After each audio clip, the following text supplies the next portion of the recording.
surpreso para ela. Então, o fato dele olhar surpreso para ela demonstra para o leitor, né, para gente que está lendo o livro dela, que não é comum ela se vulnerabilizar.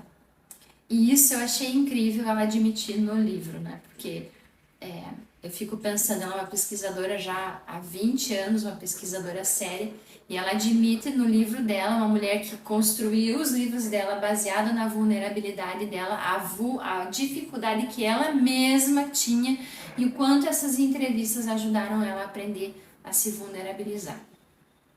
E aí que ele olha surpreso para ela, 20 e poucos anos de casado, ele olha surpreso para ela e fala: Brené, você tá se vulnerabilizando para mim?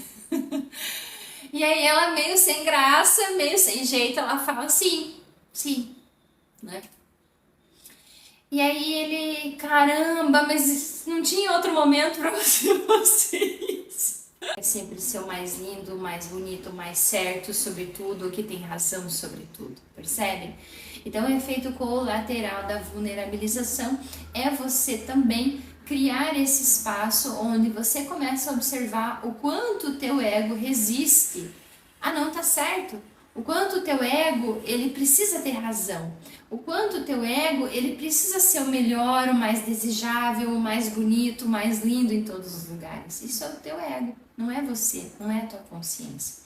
Então quando você trabalha ali o teu aspecto da vulnerabilidade, você fala então sobre o que você está sentindo.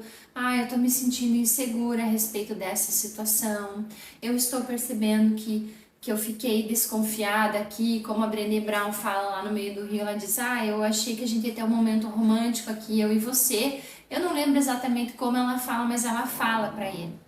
E aí, o mundo está aqui para lidar com as minhas necessidades. E quando eu falo da realidade dura, eu estou falando disso, eu estou falando de que existe algo além dos meus desejos, algo além daquilo que eu crio como expectativas dentro da minha mente.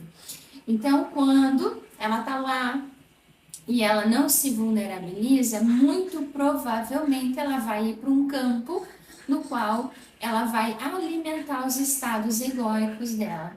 E isso não é bom, porque o estado egóico ele vai alimentar justamente o nosso lado infantil, muitas vezes, o nosso lado que não quer lidar com a realidade, o nosso lado que não quer empregar a força, vamos dizer assim, a força das nossas paixões e dos nossos desejos nessa realidade e amenizar ela um pouco de alguma forma.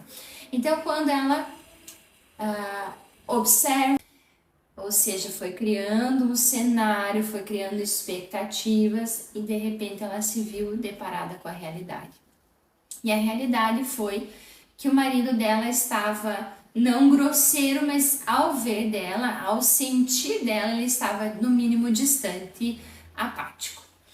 E quando ela percebe instintivamente isso ou rapidamente isso, que de repente o marido tá apático, tá distante dela, ela começa a entrar num vórtice de pensamentos de que esse homem me achou gorda, ele de repente não me acha mais bonita, de repente ele não tem mais tesão por mim, e blá blá blá, e isso acontece infinitamente até que você tome uma posição.